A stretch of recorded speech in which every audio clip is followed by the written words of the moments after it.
Have you ever walked away from someone knowing something was wrong, but unable to explain what exactly happened? You weren't yelled at, you weren't hit, yet somehow you've lost confidence, clarity, and trust in yourself.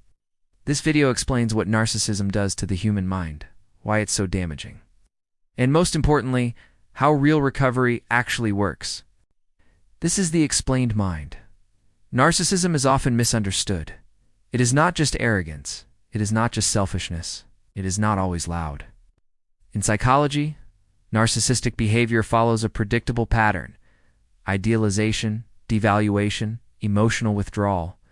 At first, the narcissistic person mirrors you.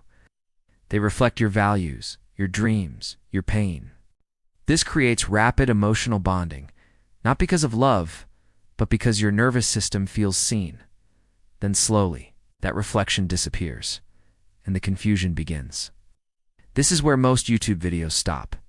But this is where the real damage begins. Narcissistic relationships create chronic nervous system stress. Your brain starts operating in hypervigilance, self-monitoring, emotional suppression. Psychologically, this mimics intermittent reinforcement, the same mechanism used in addiction studies. Sometimes you're rewarded with warmth. Sometimes you're punished with silence. Your brain learns, if I change myself, the safety will return. Over time, this leads to loss of identity, emotional numbness, decision paralysis, constant self-doubt. This is not weakness.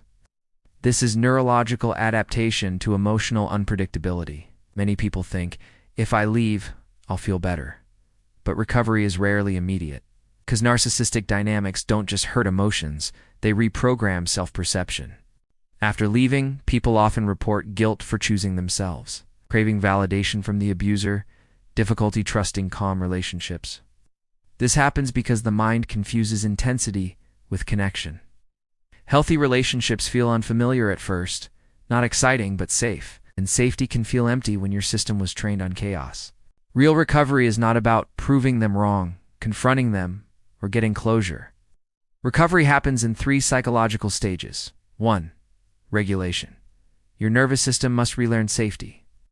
This includes predictable routines, reduced emotional stimulation, grounding practices. Without regulation, insight doesn't stick. 2. Rebuilding identity. You slowly reconnect with preferences, boundaries, emotional signals. You stop asking, "Am I too much?" and start asking, "What do I feel?" 3. Meaning reconstruction. You integrate the experience without shame. God, I was foolish, but I adapted to survive. This reframing is essential for long-term healing. Here's something rarely mentioned. Many survivors don't miss the person.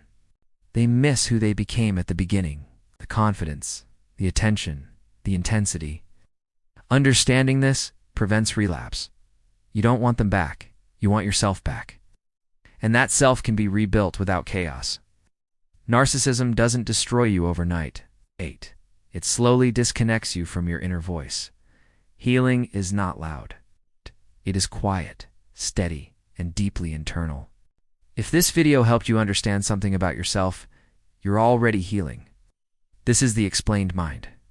And you're not broken, you are adapting.